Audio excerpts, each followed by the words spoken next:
हाँ तो भाई लोग फिर एग्जाम आ गए। मतलब हम 3-4 साल से न देतनी, यही से हमरा खातिर फिर आ गए।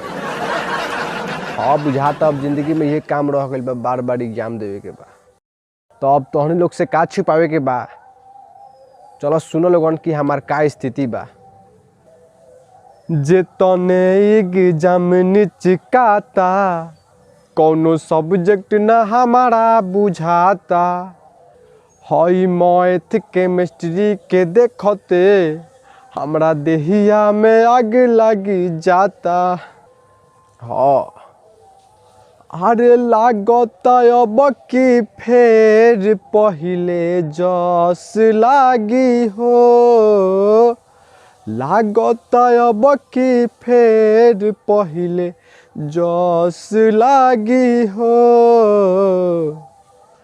माल पटावाला के फेरा में फेरू करस लागी हो।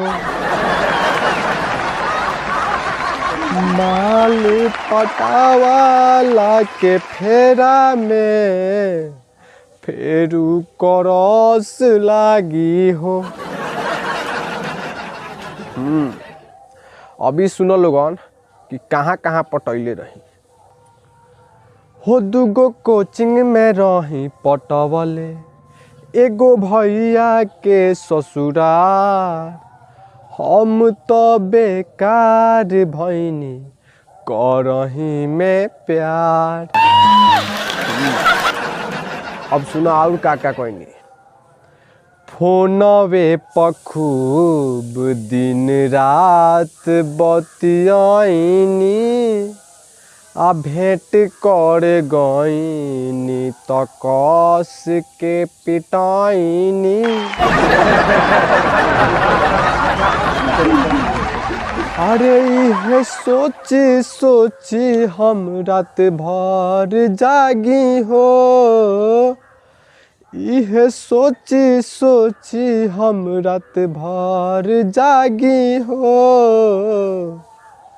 माल पटावाला के फेरा में फेरू करस लागी। देखा भाई लोग, पास भइला में कुछ ज़्यादा फायदा नहीं खे, लेकिन फेल भइला में बहुत घाटा बा। का घाटा बा ई सुनो लोग। पूरा गौवा के लोग गरियाई, कही धैले बा गलतैरा। जैसे तैसे जल्दी एकर करस बियाह। केहू में धर पकड़ के बियाह कर दिहे स, ओकरा बाद का होई ई सुनो लोग। कोई के बियाह बाबू भेज दी है दिल्ली, गाँव वाला माजा फिर बाहर न मिली। हाँ लागता हमारा किस्मत में अब लागी आगी हो।